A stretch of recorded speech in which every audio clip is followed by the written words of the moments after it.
Hi friends, நான் தான் உங்கள் எஸ்ஆர்கே மதன். இப்போது நம்ம எதை பற்றி பேச போகிறோம் பார்த்தீங்க அப்படின்னா, குபேரா அப்படின்னு சொல்லிட்டு ஒரு படம் வந்து இறக்கியிருக்காங்க. ஸோ இந்த படம் வந்து எனக்கு பர்சனலாக என்ன அப்படின்னா, ஒன் டைம் பார்க்கலாம் அப்படின்னு சொல்லி ஃப்ரெண்டு சொன்னான். சரி நம்ம போய் பார்க்கலாம் அப்படின்னு சொல்லி பார்க்க போன மைண்ட் செட்டில் என்ன இருந்துச்சு அப்படின்னா, இந்த பிச்சைக்காரன் 2 அப்படின்னு சொல்லிட்டு ஒரு படம் இருந்துச்சு. ஸோ அதே கான்செப்டை அப்படியே கொஞ்சம் வித்தியாசமாக மாற்றி அப்படியே, அதாவது என்னென்னா, ஒரு பிச்சைக்காரனை கூப்பிட்டு வருவானுங்க. அந்த படத்தில் இன்னும் காசு அவன் பேரில் இது பண்ணி அவன் வந்து மக்களுக்கு நல்லது பண்ணுற மாதிரி, இதுவும் அதே மாதிரி இவங்களுக்கு இது பண்ணும் அது பண்ணும் அப்படின்ற மாதிரி ஒரு கதை ஏதோ வித்தியாசமாக எடுத்துட்டாங்க. சரி, ஓகே, இதை பார்க்கலாமான்னு கேட்டிங்கன்னா ஒன் டைம் பார்க்கலாம், ஓகேங்களா, பார்க்கலாம். பட் என்னென்னா அவ்வளோ இன்ட்ரெஸ்டிங் கேட்டால் ரொம்ப லென்த்தாக இருக்குது. எப்படா முடியும் ஏன்டா இவ்வளோ லென்த்தாக போய்கிட்டு இருக்கு அப்படின்னு சொல்லிட்டு இதாக இருக்கும்.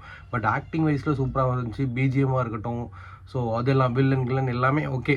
ஸோ கேஸ்டிங்லாம் நல்லா தான் இருந்துச்சு, எடுத்த விதமும் நல்லா தான் இருந்துச்சு. ஆனால் என்னென்னா படம் ரொம்ப லென்த்தாக போய்கிட்டே இருந்த மாதிரி அப்படின்னு இருக்குது.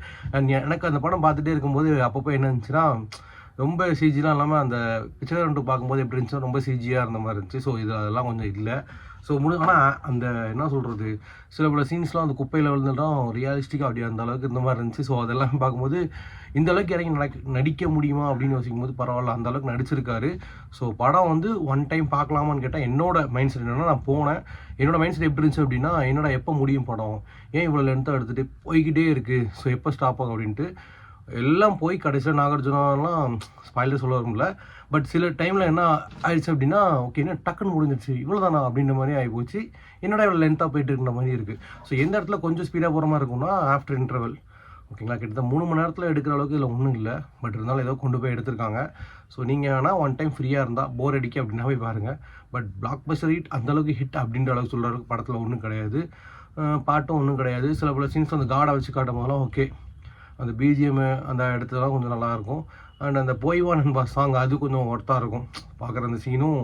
அந்த சீனில் அந்த ஒரு அந்த பெக்கர்ஸ்க்கு அந்த உள்ள அந்த பெரிய நிறைய பிரச்சனைகள்லாம் அதில் இருக்கும். ஸோ ஒரு இதில் காட்டியிருப்பான், கட்டையில் எரிச்சா அதுக்கப்புறம் வந்து திருப்பி பிச்சைக்காரன் தான் பறக்க மாட்டான் அப்படின்ற மாதிரி சில சீன் சொல்லுவாங்க. ஸோ அது பண்ணும்போது அவனுக்கிட்ட காசு இருக்கும்போது அவன் என்ன பண்ணுவான், அவங்கள வந்து வேறு லெவலில் கொண்டு போனால் எப்படி இருக்கும் அப்படின்ற ஒரு சீன் ஒன்று காட்டியிருப்பாங்க. அதில் தான் அந்த பாட்டு வரும். ஸோ அது ரொம்ப பார்க்கும்போது நல்லா இருந்துச்சு. ஸோ கண்டிப்பாக அந்த படத்தை பாருங்கள், முடிஞ்சால் ட்ரை பண்ணுங்கள். ஸோ நான் வந்து என்னென்னா, எனக்கு ஓகே, எனக்கு ஆவரேஜாக தான் பிடிச்சிருக்கு, நல்லா இருக்குன்னு நான் சொல்ல விரும்பலை. பட் பார்க்கலாம் ஒன் டைம், அவ்வளோதான், ஓகேங்களா. இந்த வீடியோ உங்களுக்கு பிடிச்சிருந்தால் லைக் பண்ணுங்கள், ஷேர் பண்ணுங்கள், சப்ஸ்கிரைப் பண்ணுங்கள். எஸ்ஆர்கே மேன் ஸ்பீச்சுக்கு சப்போர்ட் பண்ணுங்கள். நாளைக்கு ஒரு நல்ல வீடியோட பார்க்கலாம். படத்தை முடிஞ்சால் தேட்டர் போய் பாருங்கள், இல்லைனா ஃபோனை டவுன்லோட் பண்ணி என்னமா செய்யுங்க. பட் அவ்வளோதான், நாளைக்கு ஒரு நல்ல வீடியோ பார்க்கலாம். உங்களுக்கு ஏதாவது வீடியோ பேசணும் அப்படின்னா கண்டிப்பாக மறக்காமல் கீழே கமெண்ட்டில் சொல்லுங்கள், அந்த வீடியோ நான் பேசுவேன். பாய்.